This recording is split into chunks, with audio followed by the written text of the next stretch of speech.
Okay, this afternoon we're talking about large bore versus standard bore and ANSI pumps.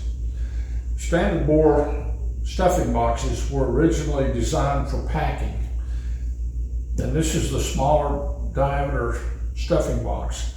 The large bore is much bigger and easily identified when they're out on the table like this, okay? Mechanical seals came along later and were adapted to the standard pack stuffing box instead of enlarging the stuffing box.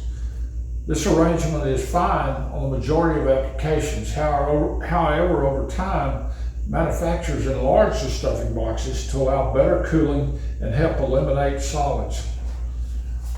The only change required from standard to large bore is the stuffing boxes and the glands if you're using shaft-mounted seals or buying a large bore cartridge seal instead of the standard bore.